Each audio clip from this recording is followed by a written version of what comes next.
Hey, what is going on, folks? Rock D. Lee. What are we here for? We're here for week 11 anime rankings, folk. And I don't know what we're going to do as some of these are ending and starting, but don't worry about it. But let's just jump into it.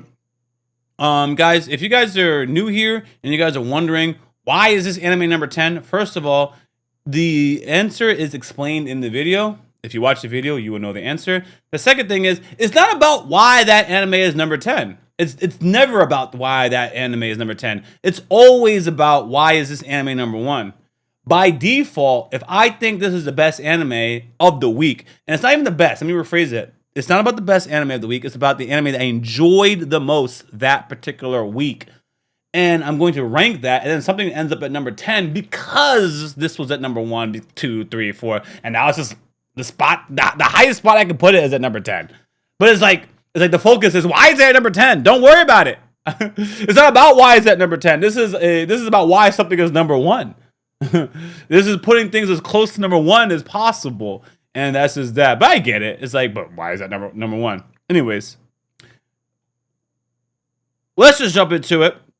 Okay, so first up on the list, and this is gonna be a moving list, guys. As I'm putting things in their respective places and I start adding more and I start discussing it, I may move things around. Number 1 on this list is The Flower Blooms with Dignity. It's just a beautiful story. It is not a very intricate story. It's not that they do anything groundbreaking, or if I'm like, oh my gosh, did you see what happened this episode? They completely surprise everybody. No, that really doesn't happen, except it did actually. It did, in the most subtle of ways. It was when Rentaro casually, and then we're going to speak about certain things, so you haven't been watching all these things. No.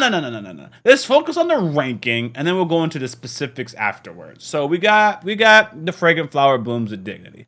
Let's focus on the ranking so that you guys can exit before you get spoiled. All right. Then we're gonna put Kaiju number 8 somewhere on the list. I already know Kaiju number 8 is not gonna be a second contender. It's not. I do know that To Be Hero X is definitely going to be a top 2 contender. It could even be top the first. It really could.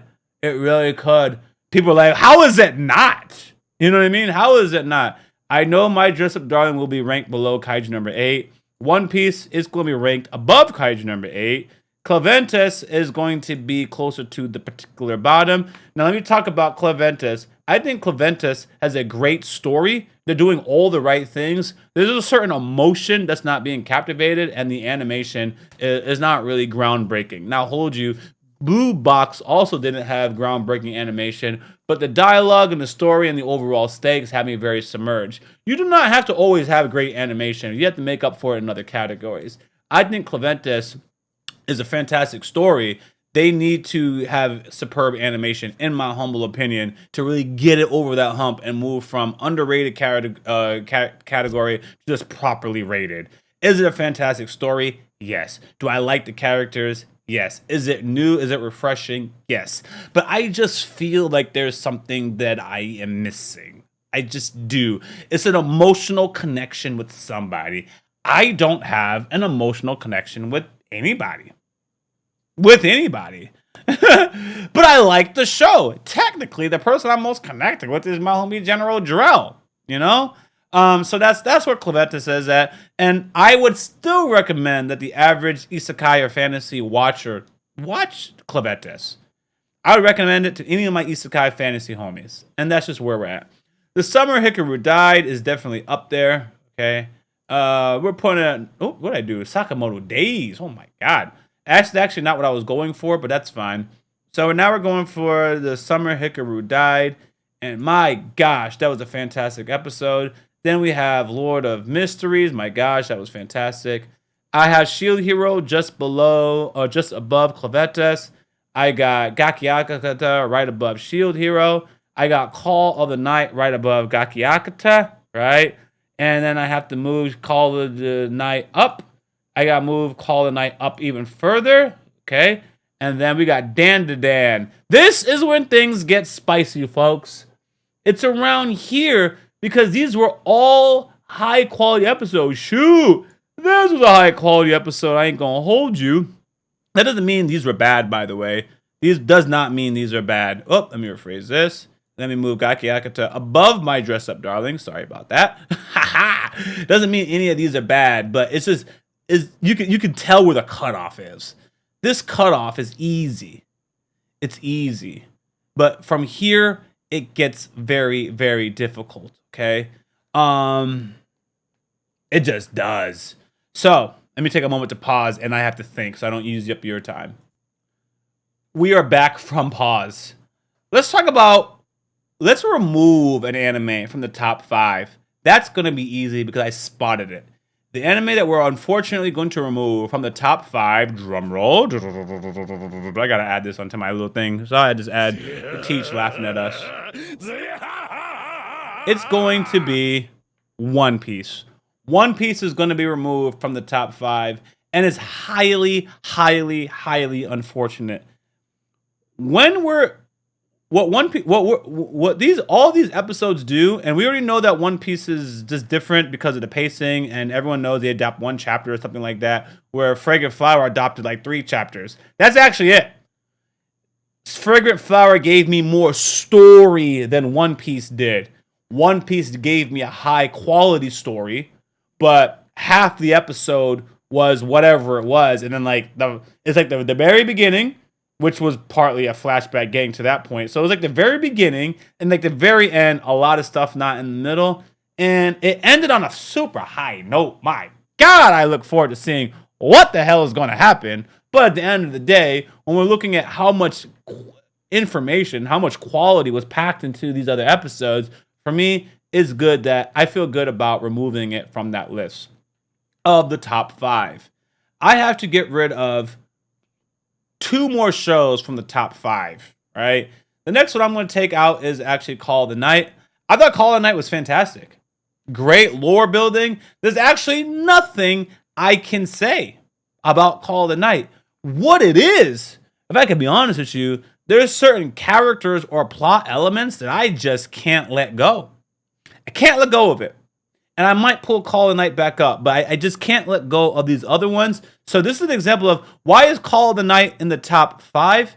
Why is Call of the Night not in the top 5? Is what someone's going to ask me. And it's because these other shows that are staying in the top 5 have things that I cannot let go of. So I cannot remove them from the top 5. And now, folks, we have one more show to remove from the top 5. The show that we are going to remove from this week's top 5. Oh my God. People are going to kill me.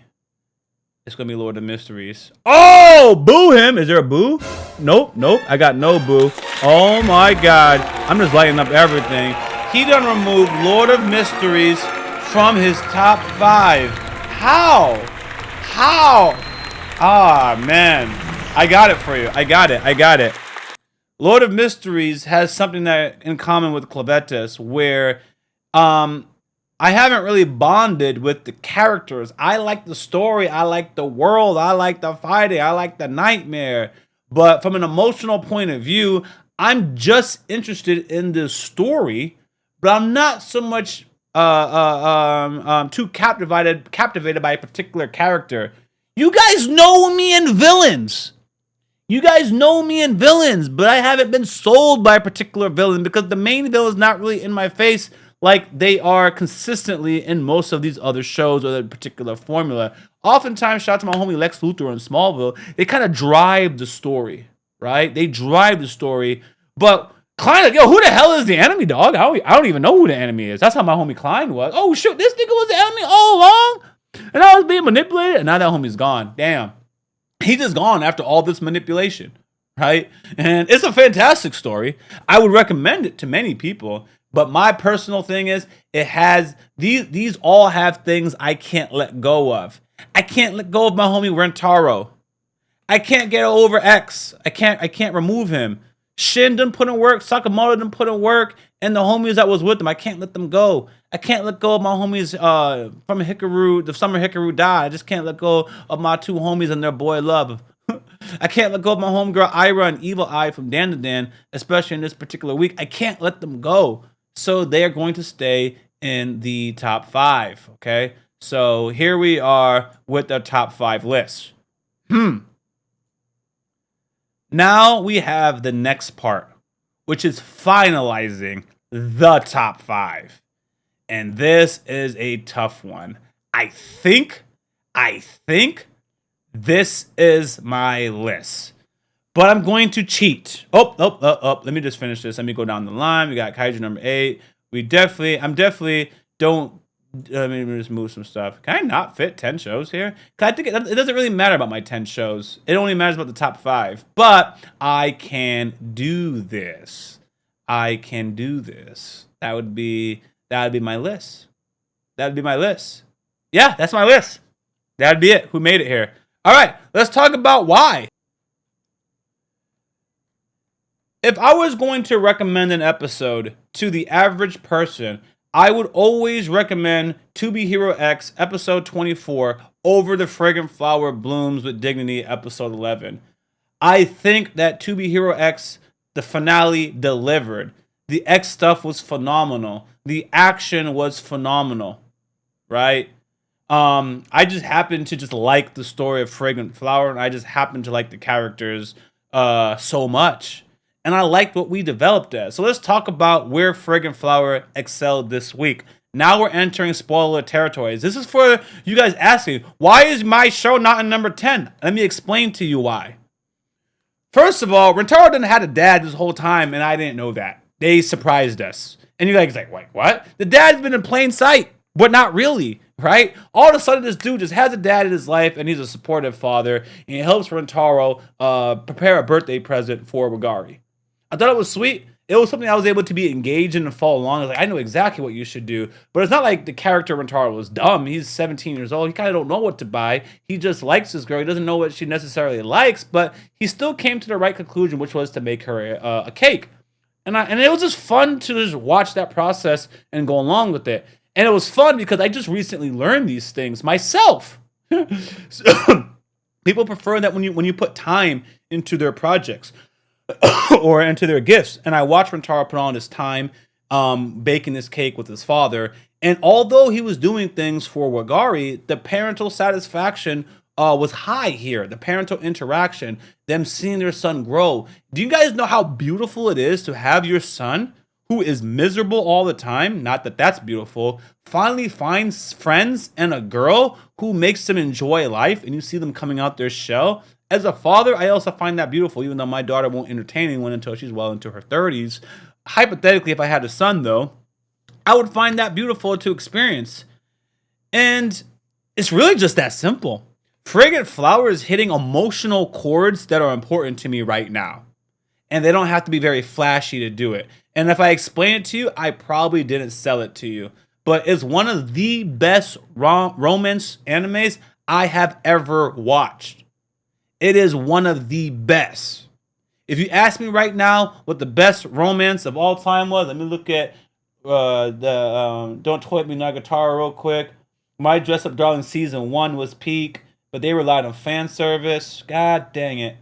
Well, I can't betray Don't Toy With Me Miss Nagatoro. I won't do that. But they're very on each other's level for totally different reasons. My Fragrant Flower, or the Fragrant Flower Blooms of Dignity, is so wholesome. So that's just where it is. Now, To Be Hero X actually executed on all the chords. Like it did. It was just phenomenal. It was so captivating watching X snap his fingers around and seeing how this world was established, and the commission try to put this homie in check, and he just flexed on them. And as I explained it, I felt confident. I feel reassured in the Fragrant Flower Blooms of Dignity, and I know that Sakamoto Days is number 2. Cause God damn it, that was an awesome fight, bro. What? Shin is a psychic, bro. He can't read this android, which is actually being remotely controlled by someone else. He couldn't read its mind. What does his homie do? He tries to read the mind of his homie, who has super hearing that's able to anticipate what this guy is going to do based on hearing the commands from the remote control. That is a very intricate storyline. Additionally, I care about the characters. See the excitement picked up? I know homies They're not rotating homies every 3-4 episodes. This has been the same goddamn homies since the beginning of time. Yo, they were so creative with Shin trying to evolve and the hearing and the echo running into a wall. Have you guys ever used these virtual headsets, bro? I got one of them. Again, relatability is very important to me. My ability to relate to it. Oh, goddamn. Trying to box. There's no space for me to do that. I got done boxed up. I can't move around. I would hit my fist on the desk when I try to do a body shot. You see what I'm saying? So, from my perspective, I know you guys can't see properly. Sakamoto Days cooked. And then my homie Sakamoto then came up after Shin that did the damn thing. But he failed. But he did the damn thing and we respect him. Pieced this man up on an airplane and hit him with the goddamn wheels. Rolled on that shit. It was fantastic. That was fantastic. Maybe it's because I don't know what happened to 2B Hero X. This dude was snapping. This dude was in a wall, outside the wall, dancing, got into a car, moonwalked away at the tournament. Snap. Here's who I am. Haha. But it was goated. It was goated. But I think Sakamoto Days executed just as well. I think it did. I just don't know how popular it is with you guys. But Sakamoto Days executed like a motherfucker. And now we're going over to Dan to Dan. Okay? Dan to Dan was phenomenal. They were fighting a giant Godzilla thing, and we saw Ira flex. I have never seen... Watch the rankings change again. I have never seen flexing happen, or web slinging, hair slinging, whatever slinging happen, as well as I saw it with Ira. It was a visual masterpiece, and the story escalation was also a masterpiece because, you know, they got introduced to the house before the house can configure and change into things. We're fighting a goddamn Godzilla thing. We threw everything at it. Shout out to the Power Rangers. You threw everything at it. By the way, oh my God, it just dawned on me. I made a reference to Rita, make my monster grow, when the thing got big. And then they tried to fight it as the Power Rangers, but then these homies went and got their Zords because they couldn't beat the thing. So now the house is a Zord, which it was a good piece of foreshadow that wasn't obvious foreshadow when they talked about the fact that, we're talking about Dan to Dan, that the house could change into anything that you imagine. What are we thinking of? 2x4s, doors, windows, whatever. Then Godzilla then pulls up. You're like, yeah, turn it into a Voltron or something close to it. Buddha statue. And that's like, yo, that was just very creative. It was very, very, very, very, very fun. You get the interaction with Evil Eye and the sweat, and it's like, oh, don't put the sweat on me. Throws his backpack. This thing goes 25 miles, knocks the out of Godzilla. While we saw Okra and Iron throwing cars. No. Momo and Ira throwing cars. And Ira was throwing a goddamn crane at this thing. And it just ate. Evil Eye hits it with the backpack, accidentally knocks this thing out. Phenomenal execution. 2B Hero X is exactly where it should be. And I just really enjoyed the storyline of the Summer Hikaru died and the mystery that we're building towards. But it's like they give us so much but so little at the same time. I have a hard time repeating what I liked about it, but I just knew that it was goated and I want more stories like this. I definitely want more stories like the Summer Hikaru died in general. Okay. Now we're going to work our way up. I'm actually moving Call of the Night higher on the list. Call of the Night should be before Kaiju number 8. It just should be. One Piece should be before Kaiju number 8 as well. And I'm going to say Lord of Mystery should also be before Kaiju number 8 on this particular episode.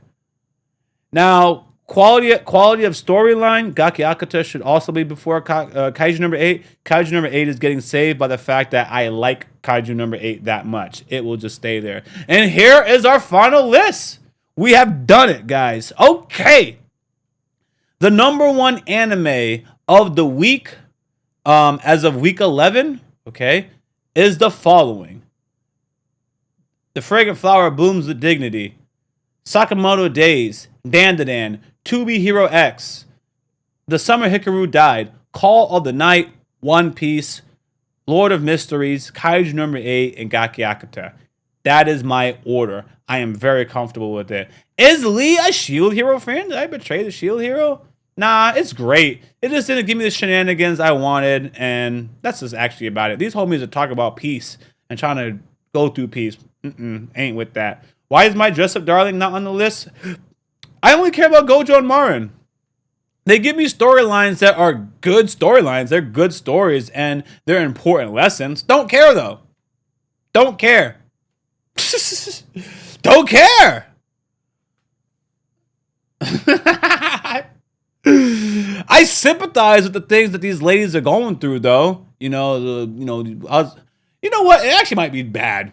I think if My Dress Up Darling, season 2, episode 11, had girls with double D's discussing their problems with double D's and flashing me with double D problems versus showing me AA problems, I think I would have been more excited about the episode.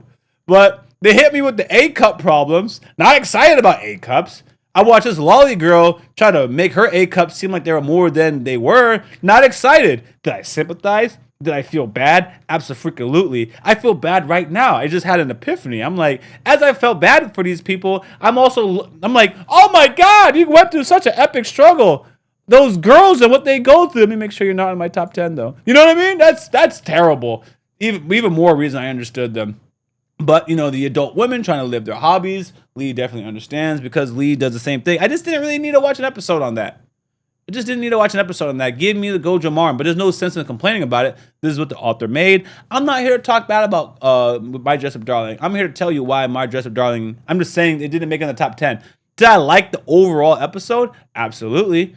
But look, Fragrant Flower is giving me what is doing the same thing that My Dress Up Darling could do. So remember I told you I only care about Gojo and Marin.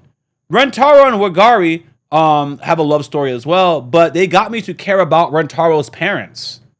And Rentaro's parents were enhancing Rentaro, and by doing so was enhancing the love story between him and Wagari. In My Dress Up Darling, when they showed me these 3 girls with the A cup and dressing her up or whatever, that doesn't even relate to Marin and Gojo. It's not even like Marin had to learn a lesson through the A cups and then make her relationship better with Gojo. It just don't even connect. They're just all cosplaying together and they had a problem with her and they just addressed that like on the side. It's a side story. It don't really enhance the overall narrative for me or the next episode going forward with the 2 couples that we're here for.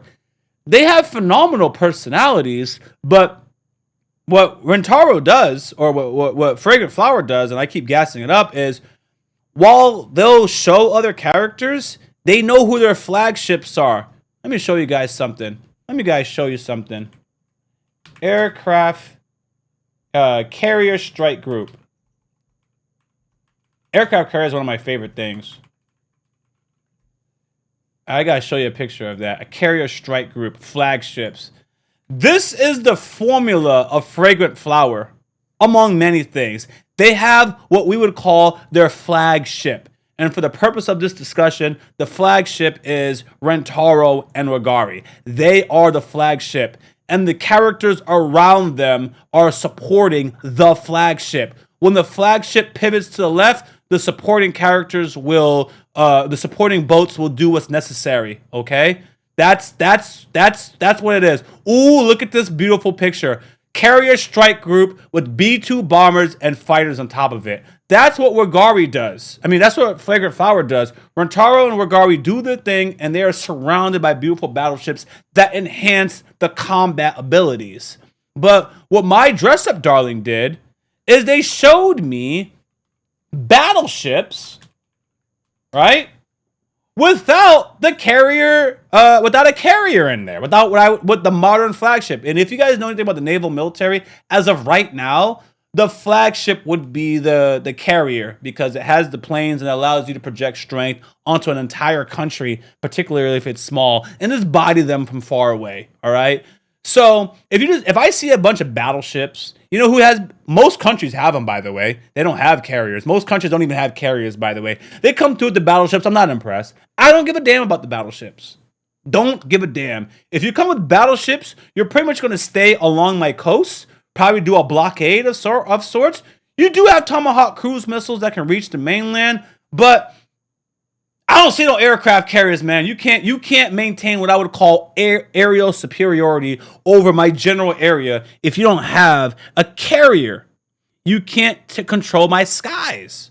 as of right now. Drones are changing the whole modern, the whole warfare and stuff like that. So anyways, when I see these little battleships that my dress up is doing, I'm like, yeah, man, I need a carrier. The carrier is Gojo Marin. And y'all support their efforts. You support their force projection, which in this scenario, romance. We're here for romance between these two. We're here for tension between these two. Does this make sense? The analogy is actually kind of terrible, but I'm showing you how support characters can enhance the main story. Now, every now and then, guys, you could take a battleship that strayed from the group and you could paint the best story about how that one battleship prevented a war that actually saved the carrier, which was, I don't know, 30 miles away, and you made it relevant. You made this single battleship have a story as grand as a carrier strike group, but you got to weave it. You got to show me how this singular battle, this singular side story is benefiting the greater war. Love story. But with that A-Cup story, it didn't benefit the greater war to me. Y'all just had a skirmish with some niggas we gonna forget about next episode. You know what I mean? With some enemy we're gonna forget about next decade. We fought them people? You know what I mean? Anyways, that's my rant, and I hope you guys understand. But that's why friggin' Flowers of Heat. I talk to you guys so much about the storyline, the plot, and whatever, but it's the mechanisms. It's how they deploy characters. I think that's what the true formula is, and I love it. Thanks for listening, guys. Until the next video, you know who I am. I'm YaBoyRocklee. Peace.